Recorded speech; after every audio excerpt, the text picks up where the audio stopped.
Kan banyak tuh Pak. Saya nggak menyebut sebuah tempat tertentu yang kita tahu ada jenazah diawetkan, bahkan usianya sampai puluhan tahunnya, dipajang, kemudian seperti patung gitu kan.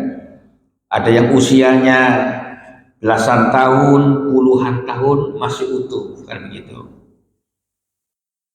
Atau mungkin ada teman kita wafatnya hari Ahad, memakamkannya hari Jumat depan. Kok bisa awet? Ya diawetkan. Kenapa? Pak Taufik nunggu anaknya yang di Amerika masih ada kerjaan, tidak bisa ditinggal, makanya kami awetkan supaya anaknya bisa melihat papanya di akhir hayatnya gitu. Ada kan begitu juga.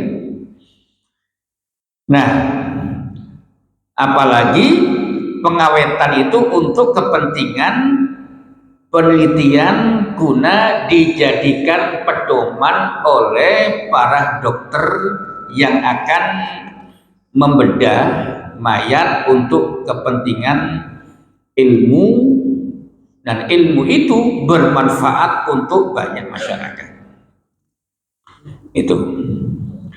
Nah, kemudian yang kedua, manusia itu makhluk yang dimuliakan Allah Subhanahu wa taala. Kita tahu misalnya dalam Al-Qur'an surah Al-Isra ayat 70. Surah ke-17 ayat 70. Wa laqad karramna bani Adam wa hamalnahum fil barri wal bahri wa razaqnahum minadh thayyibat من الطيبات وفضلناهم على كثير ممن خلقنا تفضيلا. Yang artinya kurang lebih, dan sungguh kami Allah memuliakan anak cucu Adam, yaitu manusia, dan kami angkut mereka di daratan dan di lautan, dan kami beri mereka pula rezeki dari yang baik-baik, dan kami memberikan kelebihan kepada mereka di atas kebanyakan makhluk yang kami ciptakan dengan kelebihan yang betul-betul sempurna. Nah, kita bandingkan Pak, diri kita, maaf, ketika masuk kebun binatang, kayaknya kita yang paling sempurna. Satu. Yang kedua, silahkan Bapak Ibu bisa bertanya kepada orang indigo. Kebetulan saya punya anak indigo, anak ketiga. Saya punya santri satu indigo, dulu ada 3. Yang kakaknya udah lulus, nah sekarang ada satu yang indigo, dan kebetulan anak saya juga indigo. Satu. Yang kedua, dalam kitab-kitab yang membahas tentang jin, seganteng-gantengnya jin Bu, kakinya kayak kakinya bebek, nggak kayak kaki kita. Coba nanti silakan ke siapa namanya yang anak Cina itu, Yosi apa? Yosi. Nah, tanya ke dia. Meskipun cantik gitu Pak mukanya, tapi tetap telinganya terlampau kurang ideal buat kita pandang. Ditambah lihat kakinya, kakinya bebek. Apalagi dengan makhluk Allah yang lain begitu. Nah, ditegaskan lagi ayat yang sering kita dengar dan kita baca, wattini wazzaituni wa turi sinina wa hadzal baladil amin laqad khalaqnal insana fi ahsani taqwim. Kata Allah, dan sungguh aku benar-benar telah menciptakan manusia dalam bentuk yang sebaik-baiknya. Nah, ini ditegaskan oleh Allah. Jadi kalau Bapak nggak percaya, nanti silakan nanya anak indigo, tolong gambarkan saya jin. Pasti beda. Apalagi genderuwo. Pernah lihat genderuwo? Kalau saya sering, karena di pondok pesantren saya depan pintu gerbang itu ada genderuwo sampai sekarang. Nah, cuman orang saya ngomong begini kan nggak percaya. Umpama dibuka itu, wow, ketakutan kan? Itu genderuwo. Di tempat saya itu genderuwonya itu lebih tinggi ketimbang saya, kira-kira 180 meter gitu, hitam berbulu kayak bulu bukan monyet, orang hutan, tapi bentuknya nggak begini, nggak begini. Nah, itu lebih ganteng Raihan ketimbang genderuwo kan. Ini Raihan namanya, Pak. Nah, kemudian saking memuliakannya manusia, Allah menyebutkan dalam Al-Baqarah 29, Huwallazi khalaqa lakum ma fil ardi jami'an thumma istawa ila as-sama'i fasawwahunna sab'a samawat wa huwa bikulli syai'in alim. Jadi Allah menciptakan bumi untuk manusia. Di dalam bumi ada apa? Ada tumbuhan. Bentuknya padi, jagung, singkong, ubi, ketela, buah, sayur, tanaman obat-obatan untuk manusia, rumput untuk manusia. Enggak, Pak Taufik, saya nggak makan rumput. Iya, kita nggak makan rumput. Rumput untuk apa? Makan sapi. Sapi untuk siapa? Untuk kita. Kayak belum pernah saya dengar, maaf, belum pernah dengar gajah minta makanan berupa kambing, belum pernah. Gitu kan? Di dalam bumi ada minyak gas, ada nikel, ada tambang, ada batu bara, ada pasir, ada air, ada emas. Bukan Mas Taufik, emas yang 24 karat gitu. Di lautan ada apa? Ada ikan, rumput laut, minyak, gas. Ada kapal laut yang bisa berlabuh, berlayar ke penjuru dunia. Untuk siapa? Untuk manusia. Untuk manusia. Ada lagi langit menjadi transportasi udara. Ada PLTU, PLTA, sinar matahari, vitamin D. Ada pemandangan yang indah sampai ke Pelabuhan Bajo, kan cukup mahal. Besok ada guru pesantren saya dapat hadiah dari pemerintah rekreasi. Rupanya belum didengar Pak KDM ini. Jadi guru-guru mendapatkan wisata, tapi itu guru bukan siswa dia. Boleh kalau guru kayaknya. Itu harganya rupanya di atas 2 juta rupanya ke Pelabuhan Bajo. Itu hanya melihat keindahan alam. Untuk siapa? Untuk manusia. Saya belum pernah dengar itu burung di rumah saya, Pak Taufik, saya minta ke Pelabuhan Bajo, nggak ada itu. Yang ada istri saya yang minta. Belum keturutan. Nah, apa keturutan itu, Pak? Nah, baik. Ini dari sisi ayat Quran. Kita lihat hadis. Hadis yang pertama, Furidu ala ummati ghuslu mautaha wassalatu 'alaiha wa dafnuha. Jadi manusia itu matinya pun juga dimuliakan oleh Allah. Matinya.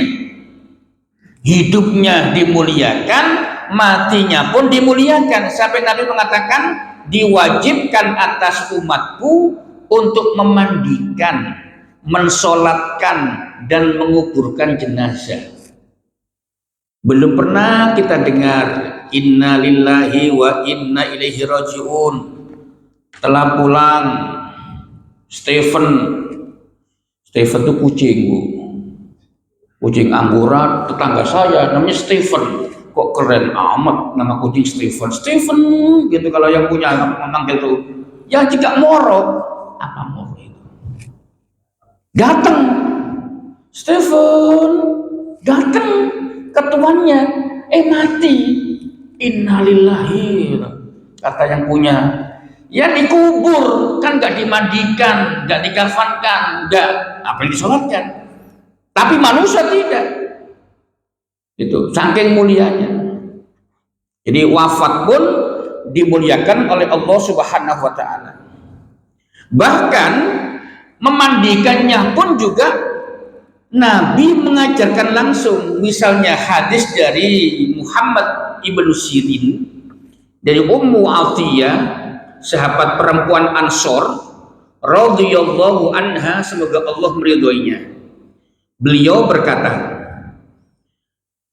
nah hadis ini menjadi dalil bahwa dosen perempuan boleh mengajar mahasiswa. Buktinya banyak hadis Nabi disampaikan sahabat perempuan. Contoh Ummu Atiyah, Ummu Salamah, Siti Aisyah itu mengajarkan sahabat-sahabat yang laki-laki. Tentu dengan ketentuan syariat. Apa kata Ummu Atiyah? Dakhala alaina Rasulullah sallallahu alaihi wasallam hina tuwfiyat ibnatuhu faqala. Rasulullah menemui kami saat kematian putri kami. Lalu beliau berkata, "Ighsilnaha salasan." Mandikanlah ia 3 kali. Au khamsan, atau 5 kali. Au akthar min dzalika, atau lebih baik daripada itu. In ra'aitunna dzalika bima'in wa sidrin waj'alna fil akhirati kafura aw syai'an min kafur. Bahasa bebasnya, mandikanlah jenazah anakmu dengan mengguyur air dengan dicampur daun bidara 3 kali. Daun bidara itu Pak, kalau di Arab, termasuk saya pernah punya rumah di Pasuruan, di depan rumah ada daun bidara. Itu waktu saya kecil, nenek saya kira-kira tahun 82 memandikan cucunya itu, daun bidara diambil, diperes begini, berbusa, dioleskan gitu. Kayak sabun gitu Pak. Daun bidara 5 kali kata, kalau nggak 3 atau lebih dari itu. Dan jadikanlah siraman yang terakhir itu dengan kapur barus, wangi, wewangian. Bahasa kita sekarang itu kalau di Indonesia pakai daun bunga melati ya, bunga melati supaya wangi gitu. Ya sekarang sudah ada sabun. Dan jadikanlah yang terakhir dengan kapur barus atau yang sejenisnya. Dan apabila selesai, beritahu aku, kata Nabi. Falamma faragna adadnahu faqana hikwahu faqala ash'irnaha iyyahu ta'ni izarahu. Ketika selesai, kami memberi kabar kepada Nabi. Lantas beliau memberikan kain beliau kepada kami sambil berkata, pakaikanlah ini kepadanya, yaitu izar, pakaian bagian bawah semacam sarung Pak. Izar itu sarung.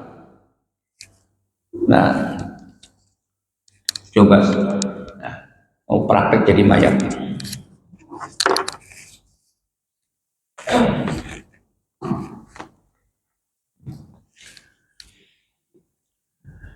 Selonjor, nggak mati beneran. Jadi karena Ummu Atiyah ini sahabat perempuan yang tidak kaya, jadi ketika anak perempuannya wafat itu beliau belum siap kain kafan. Terus Nabi yang di luar ada jubah, kemudian di dalam jubah ada izar, sarung, seperti ini sarung. Di dalam sarung Nabi ada bantolun, ada apa? Celana. Nabi itu celana, sarung, terus gamis. Nabi itu gitu, sering begitu. Nabi gamis bagian luar, kemudian izar, sarung, di dalam gamis, di dalam sarung ada ya celana kayak bapak ini, gitu. Nah, karena sahabat Ummu Atiyah ini tidak punya kain kafan, sarung Nabi diberikan, akhirnya karena kain nggak sepanjang jenazah, akhirnya Pak hanya menutupi sampai dada aja. Itu. Nah selebihnya kain dari Ummu Atiyah. Gitu. Artinya kain kafan itu boleh sambungan gitu loh Pak. Tapi ya saya yakin di Grand Wisata nggak mungkin lah. Tanah Abang deket kok. Ya kan pasar juga banyak sekarang, dan yakin di banyak masjid sudah banyak yang menyiapkan itu kan. Nah artinya boleh sambungan Bu, boleh sambungan. Baik, masih hidup kan? Masih hidup. Takutnya mati. Nah gitu. Jadi boleh kafan itu tidak utuh, yang penting menutupi gitu. Bahkan ada sahabat Nabi itu kain kafannya jika ditarik ke pocong atas, kaki kelihatan. Jika menutupi kakinya, kepala kelihatan. Pernah seperti itu. Saking nggak punya kainnya. Baik. Jadi memandikan jenazah pun itu saking mulianya 3 kali, 5 kali siraman atau bahkan lebih, itu pun dicampur dengan wewangian. Terus hadis yang ketiga, qala Rasulullah sallallahu alaihi wasallam, igsiluhu bima'in wa sidrin wa kaffinuhu fi thawbayhi. Mandikanlah jenazah dengan air dan daun bidara, sejenis daun yang bisa berbusa seperti sabun. Dan kafanilah ia dalam 2 pakaiannya. Tadi itu apa namanya, atasan, bawahan atasan. Nah ini yang keempat yang akan terkait dengan bahasa kita. Kasru azmil mayyiti kakasrihi hayyan. Memecah, merusak tulang orang yang meninggal itu hukumnya sama dengan memecahkannya atau merusaknya saat hidupnya. Jadi memecahkan tulang mayit atau merusak tulang mayit, ya orang yang sudah meninggal dunia itu hukumnya sama, kata Nabi, dengan memecahkannya saat hidupnya. Dikiaskan. Terus yang berikutnya, hadis yang kelima berbunyi, kasru azmil mayyiti ka kasri azmil hayy fil ismi. Dosa memecahkan tulang mayit sama dengan dosa memecahkan tulang orang yang hidup. Makanya kalau kita memandikan jenazah kan disunnahkan pelan-pelan. Pelan-pelan. Jangan mentang-mentang dagingnya banyak. Enggak, tetap pelan-pelan, Pak. Itu. Nah, ini terkait dengan bahwa manusia itu mulia hidup dan matinya. Nah, pertanyaannya sekarang, ada enggak Pak Taufik ayat atau hadis tentang jika seorang tabib, dokter membutuhkan mayat untuk dibedah itu belum ada. Yang ada larangan malah. Nah, tapi persoalannya bagaimana jika dalam kondisi terpaksa tidak ada media yang lain sebagai bahan penelitian. Sementara di sana banyak orang sakit jantung, jumlahnya ribuan. Banyak orang sakit paru-paru, jumlahnya tidak sedikit. Banyak orang sakit bagian atas ini, bau dada, jantung, paru-paru, ginjal, ginjal di sana,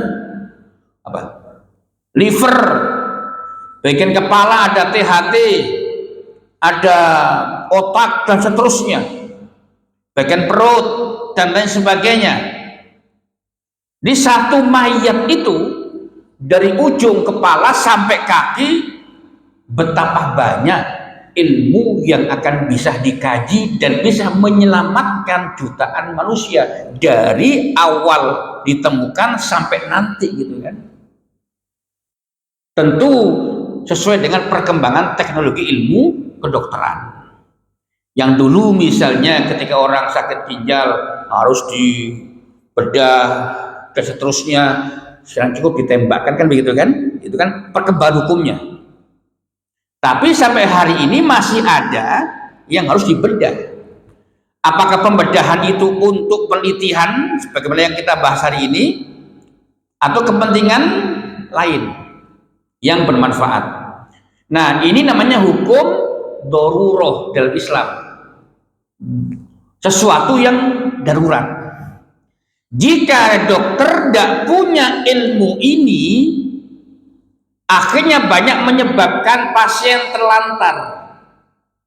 Banyak pasien tidak sembuh gara-gara tidak ditemukan cara mengobatinya, gitu.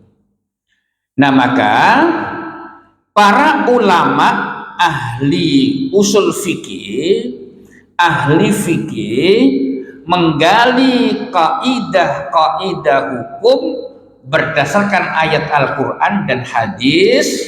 Misalnya surah Al-Baqarah 173, faman yuqra ghayra baghin wala 'adin fala isma alaih.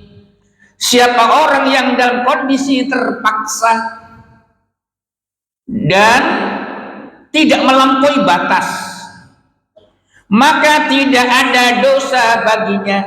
Satu. Sekarang Al-An'am 145. Faman yuqra ghayra baghin wala 'adin fa inna rabbaka ghafurur rahim. Barang siapa yang dalam kondisi terpaksa dan tidak melampaui batas, maka sungguh Tuhanmu Maha Pengampun lagi Maha Penyayang. Nah, ayat seperti ini banyak jumlahnya. Jadi ayat yang saya sebutkan tadi itu jumlahnya sangat banyak dalam Al-Quran. Jadi dalam kondisi terpaksa, maksudnya apa, Pak Taufik? Dalam kasus tertentu, misal makan daging babi itu haram, minum khamr itu haram dengan variannya. Ya, variannya khamr kan sekarang ada whisky, ada apa lagi? Namanya apa coba, Pak Nur? Ada whisky, apa lagi? Brandy. Hah? Saya nggak hafal. Ya, brandy dan kawan-kawan lah gitu ya. Apa? Red wine. Oh. Bukan, Pak, belum mengapalin aja. Ngapalin. Nah, itu kan haram kan? Haram. Tetapi ketika suatu ketika Pak Haji Nur ini disekap orang jahat, disekapnya pagi, siang dikasih makan daging babi, minumnya whisky. Kata beliau, saya masih kuat, bertahan. Siapa tahu nanti ada makanan yang halal. Bertahan beliau. Jam 10 malam datang makan lagi daging anjing, daging ular, minumannya. whisky. Masih bertahan, meskipun sudah lapar, sangat lapar. Bertahan, masih kuat Pak Taufik. Besok pagi, datang lagi makanan, daging kucing. Minumannya homer lagi. Masih kuat, meskipun sakit. Nah, ketika jam 9 pagi, sudah lemes. Hampir mau wafat, begitu perasaan Pak Nur ingat, faman yudhurra ghaira baghin wala adin fala isma alaih. Dan kondisi terpaksa yang haram halal, tapi tidak melampaui batas, nggak berlebihan. Kata Pak Nur, sekedar menahan hidup. Ternyata enak juga ya, 2 piring haram. Jadi tidak melampaui batas, nggak berlebihan. Satu itu ayat Al-Quran. Yang kedua hadis Nabi yang berbunyi la dharara wa la dirar. Mohon ikuti saya, hadis yang sangat singkat. La dharara wa la dirar. Silakan. La dharara wa la dirar. Ya, artinya tidak boleh membahayakan diri dan orang lain. Ini sesuatu yang berpotensi membahayakan diri dan orang lain itu dihindarkan. Makanya waktu COVID pakai masker, jaga jarak. Nah, ini hadisnya. Atau kita yang sedang sakit menular, pakai masker. Kenapa? Agar tidak membawa virus ke orang lain. Atau kita nggak keluar rumah, bahkan istri anak pun diminta menjauh karena kondisi kita sedang sakit berat dan membahayakan orang lain jika tertular, maka saat itu menjauhi wajib hukumnya. Gitu. Nah, dari ayat dan hadis ini muncul Pak kaidah hukum yang berbunyi darul mafasidi muqaddamun ala jalbil masalih. Upaya menolak kerusakan harus didahulukan daripada upaya mengambil kemaslahatan. Satu. Yang kedua, ad-daruratu tubihul mahdurat. Sesuatu yang darurat itu membolehkan hal-hal yang dilarang. Sesuatu yang darurat dalam kondisi darurat itu menghalalkan sesuatu yang tadinya haram. Tapi wala adin, kata Allah, nggak boleh melampaui batas. Itu kedua. Ketiga, ini idza ta'arada mafsadatani ru'ya a'zamuha dararan birtigabi akhaffiha. Manakala ada 2 mafsadat, 2 kerusakan yang bertentangan, apa itu? Membedah mayat itu kerusakan, itu membahayakan. Tapi membiarkan ribuan orang sakit tanpa ada ilmu kedokteran yang benar lebih bahaya banyaknya. Bisa dipahami Pak ya? Saya ulangi lagi. Mengawetkan jenazah, membedah jenazah itu haram. Hukum dasarnya haram. Tapi membiarkan banyak orang sakit jantungnya menyebabkan kematian, orang sakit paru-paru menyebabkan begitu banyak, jumlahnya lebih banyak, maka satu mayat dibedah untuk menyelamatkan ribuan orang sakit di sana, gitu loh. Itu maksudnya.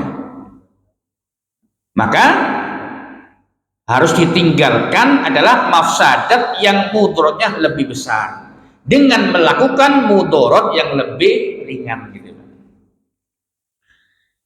Yang terakhir, kaidah terakhir, hurmatul hayyi a'zamu min hurmatil mayyiti.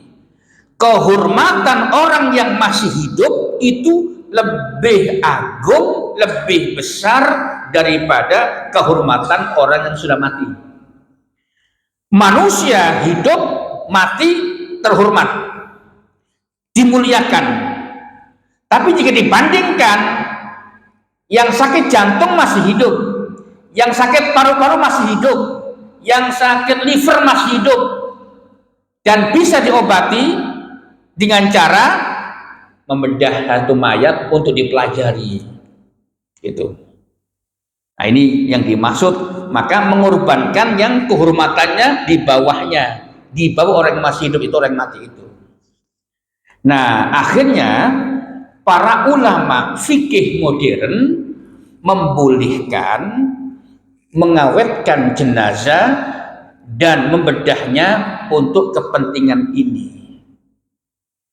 Apa ketentuannya? Satu, saya baca saja. Pada dasarnya, setiap jenazah itu harus segera dipenuhi hak-hak jenazah.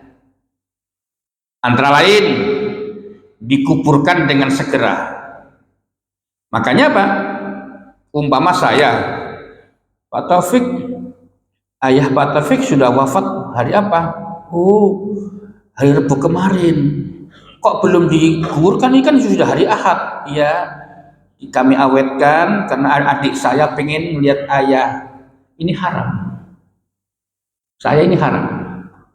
Makanya Bapak Ibu, kalau maaf ada kerabat atau keluarga yang wafat, kita yang sedang jauh, tidak usah nunggu saya ya, tidak usah. Kasihan jenazahnya. Kita sayang udah pasti, tapi yang sudah wafat tidak akan hidup kembali. Maka kita memuliakan orang tua kita dengan apa? Banyak berdoa. Nah, kita kan masih misalkan nih dapat tiket susah, umpama kita di Amerika, kerjaan sulit, izin agak berat itu berat di prosesnya, terus belum naik pesawatnya sekian jam lamanya, belum nyampe bandara masih lama. Kita yang punya ilmu, Pak, Dek, udah Papa segera dimakamkan, kakak insya Allah akan pulang ke Indonesia, tapi menguburnya jangan nunggu kakak, cepat selesaikan. Nah, itu kita yang mengerti ilmu. Tapi kadang-kadang kan ada orang tidak ngerti, pokoknya nunggu saya ya, saya harus nyampe Indonesia kapanpun. Kapan Kak? 3 hari lagi. Terus bagaimana Kak? Awetin? Nah, nggak boleh. Kalau untuk kepentingan ini, apalagi kayak yang jauh di sana, pengawetannya disengaja untuk memang agar bertahan sampai puluhan tahun gitu. Nah, pengawetan jenazah tanpa adanya alasan yang dibenarkan secara syar'i hukumnya haram. Itu. Terus yang kedua, pengawetan jenazah untuk kepentingan riset itu dibolehkan dengan ketentuan satu, penelitian harus betul-betul bermanfaat untuk pengembangan keilmuan dan mendatangkan kemaslahatan yang lebih besar. Apa itu? Yaitu hifdzun nafas, memberikan perlindungan jiwa. Dari mengawetkan, membedah jenazah, lahirlah ilmu. Nah, ilmu ini akan melindungi jiwa orang yang masih hidup, yang saat ini sedang sakit. Gitu. Dengan ilmu ini orang yang sakit bisa sembuh dengan izin Allah Subhanahu wa taala. Dan bukan hanya untuk kepentingan praktek semata-mata, tapi betul-betul untuk bekal seorang dokter.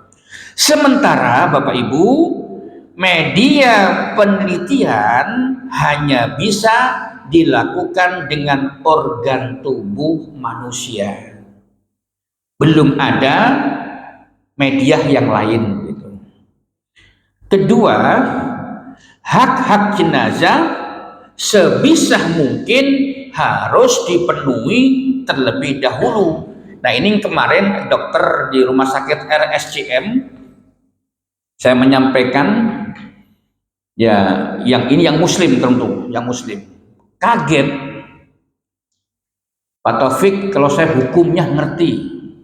Tapi yang kedua ini Pak Taufik yang sering kami abaikan karena ketidaktahuan kami, kata Pak dokter ini. Apa itu? Jadi Pak, sebelum jenazah itu dibedah, diawetkan dan dibedah, satu dimandikan dulu, kedua dikafankan dulu, terus disolatkan. Jadi dimandikan dulu, dikafani, disolatkan.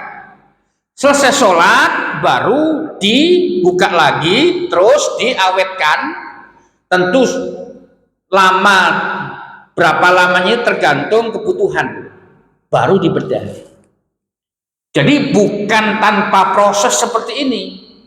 Secara syar'inya itu begitu. Jadi mayat itu dimandikan, terus dikafani, disolatkan, baru dibedah. Bukan mensolatkannya itu selesai riset, kemudian dikafani, sholat, tidak. Terlebih dahulu proses pemandian, kemudian pengkafanan, terus persolatan itu didulukan. Meskipun nanti dibuka lagi gitu. Nah, ini yang kedua ini banyak dokter kita yang belum tahu gitu. Padahal ini sebetulnya di dunia medis Timur Tengah termasuk Indonesia itu sudah terbit ketentuan ini tahun 2007 sudah ada. Tapi 2025 ini masih banyak yang tidak paham. Yang ketiga, jenazah yang diawetkan untuk penelitian harus dilakukan seperlunya. Untuk kemudian jika sudah selesai harus segera dikuburkan sesuai dengan ketentuan syariat Allah Subhanahu wa taala. Gitu. Yang terakhir, jika sebuah negara belum punya regulasi tentang ini, maka negara diminta untuk membuat regulasi yang mengatur mekanisme dan ketentuan terkait pengawetan jenazah untuk kepentingan riset guna mencegah penyalahgunaan dan dampak negatif yang lain. Nah, ini kesimpulannya boleh dengan ketentuan. Nah, tapi pesan saya yang paling penting bagi saya, karena ini sudah Bapak Ibu pasti sudah tahu, tapi yang ingin saya katakan bahwa Islam itu tidak kaku. Dalil itu tidak mesti teksnya disebut dalam Quran hadis. Karena ahli sunnah wal jamaah sepakat dalil itu ya Al-Quran, hadis, ijma, qiyas, dan ada lagi maslahah mursalah. Satu contoh kasus yang berikutnya, kasus yang positif maksud saya. Ada orang tidak mau, alasannya Nabi nggak pernah melakukan, alasannya. Nah, kalau ini alasannya, fatal nanti Islam. Quran ini tidak akan seperti ini kalau kita ikut pada masa Rasulullah. Satu, pada masa Nabi tidak terkodifikasi. Kedua, ba, ta, sa, nun tanpa titik, ya tanpa titik, jim, ha, kho semua tanpa titik, ro, zai tanpa titik, apalagi ada fathah, kasroh, dhamma, sukun, nggak ada pada masa Nabi. Zaman Nabi pun nggak ada. Hadis ini sahih, hadis ini dhaif, zaman Nabi nggak ada. Kenapa? Belum dibutuhkan. Tapi ketika pada masa-masa selanjutnya banyak orang yang memalsukan hadis, maka dibutuhkan pengklasifikasian. Ini hadis sahih, ini hadis hasan, ini hadis dhaif, ini hadis palsu. Wajib adanya. Meskipun zaman Nabi, zaman sahabat belum ada, wajib ada. Apa tujuannya? Menyelamatkan hadis-hadis Nabi. Nah, ini pesan yang utama sebetulnya ini bagi saya. Karena terkait ilmu kedokteran, saya yakin Bapak Ibu sudah pasti tahu, mungkin sedikit tentang dalilnya saja tuh barangkali. Nah, jadi ketika Islam itu dipahami secara kaku, nanti jadi bahan tertawaan orang lain. Nanti kemajuan orang Islam itu yang menghalangi siapa? Orang Islam sendiri. Makanya Syekh Al-Ghazali mengatakan al-Islam mahjubun bil muslimin. Kemajuan orang Islam itu ditutupi oleh orang Islam sendiri. Yang paling penting dari dalam dulu gitu. Baik, barangkali itu ada pertanyaan, Fonton. Silakan, Pak. Assalamualaikum warahmatullahi wabarakatuh. Waalaikumsalam warahmatullahi wabarakatuh.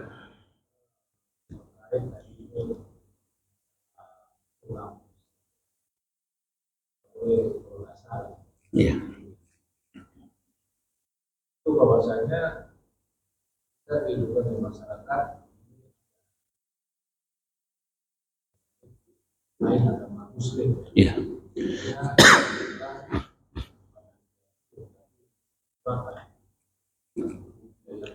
Iya. Karena saya simak dari kata larang tidak. Sedangkan dia sendiri itu mengatakan lebih sadis orang Muslim daripada saya. Apa? Yang pertama, kedua, terkait masalah jenazah, tapi yang sering dilihat di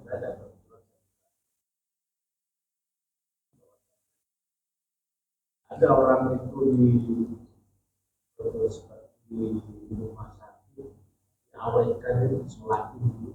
Rata-rata ya rumah sakit ya disuntik dulu formalin, baru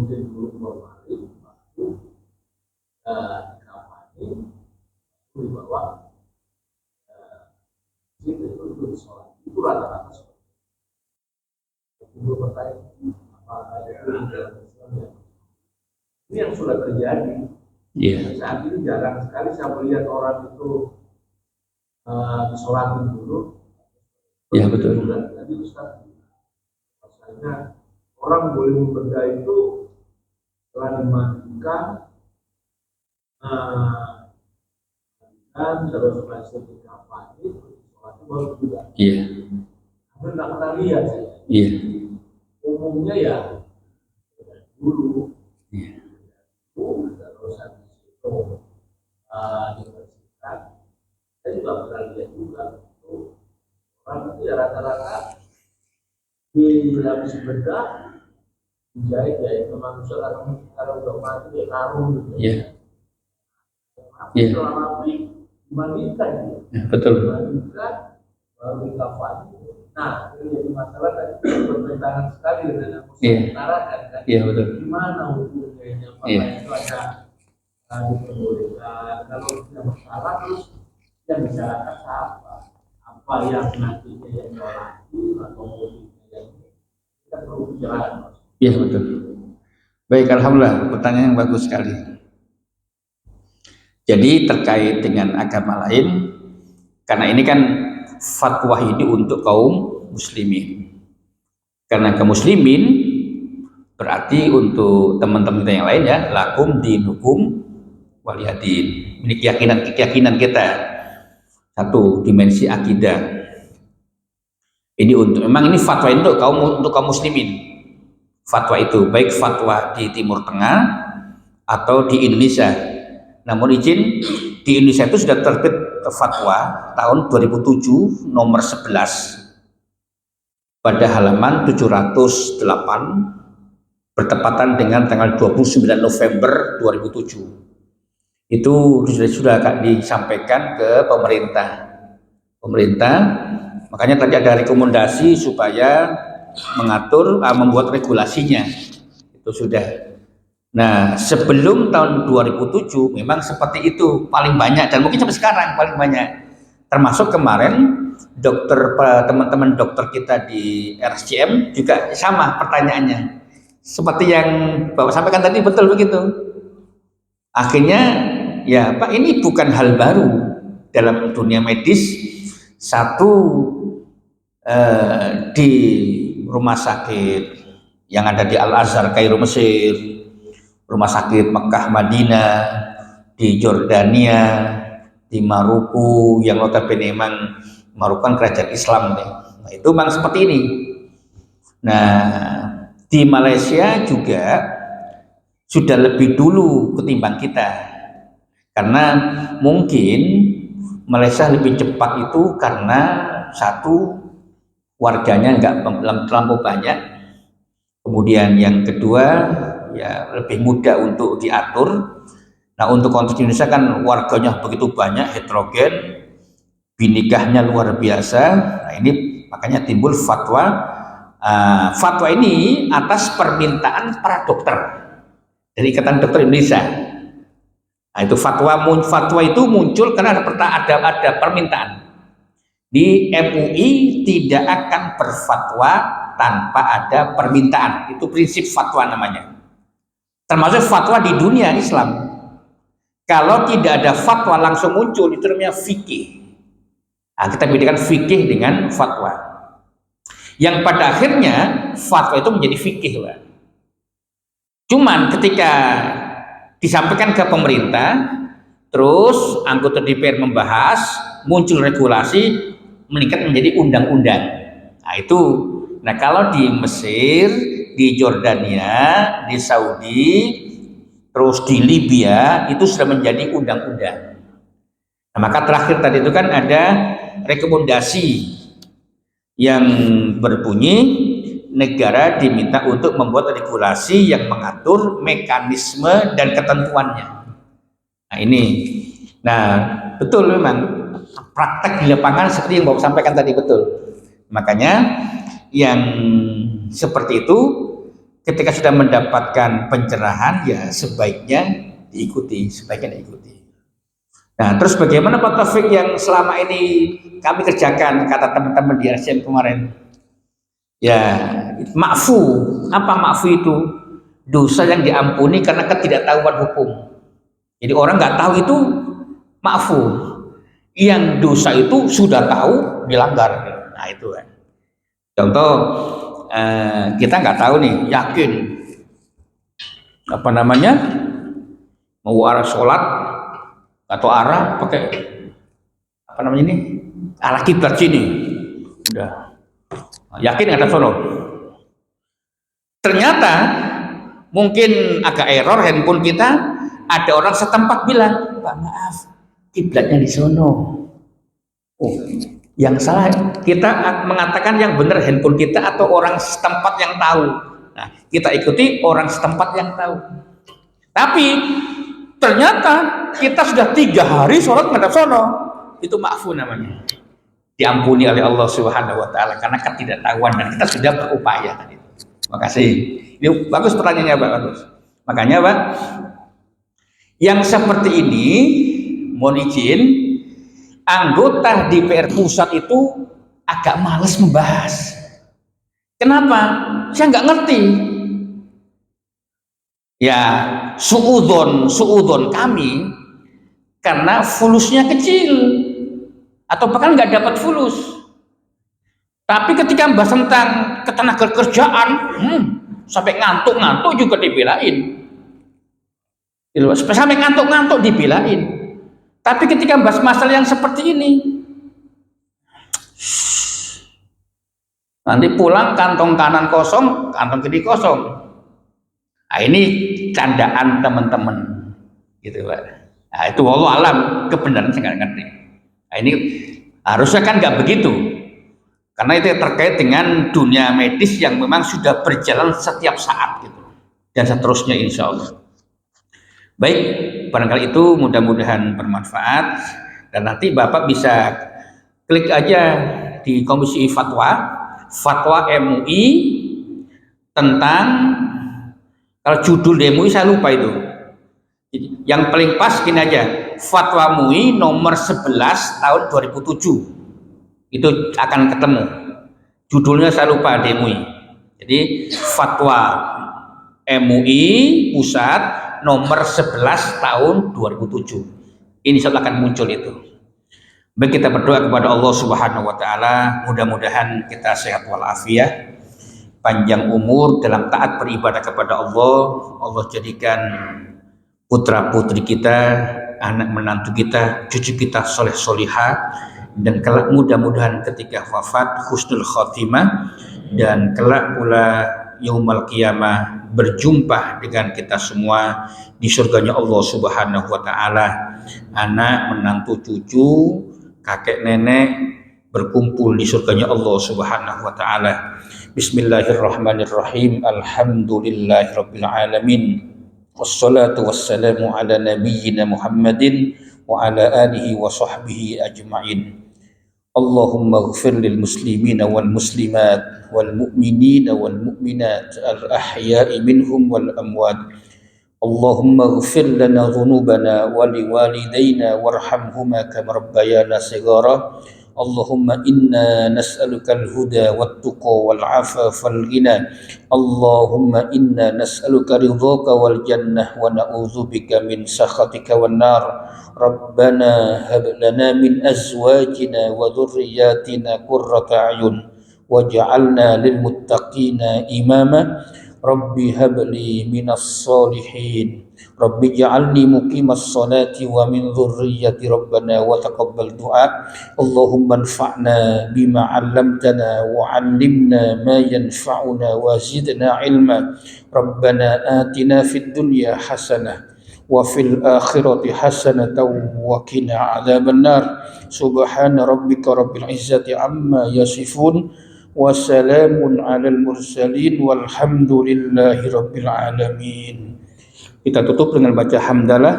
Alhamdulillahi rabbil alamin. Subhanakallahumma wa bihamdika asyhadu an la ilaha illa anta astaghfiruka wa atubu ilaik. Assalamualaikum warahmatullahi wabarakatuh.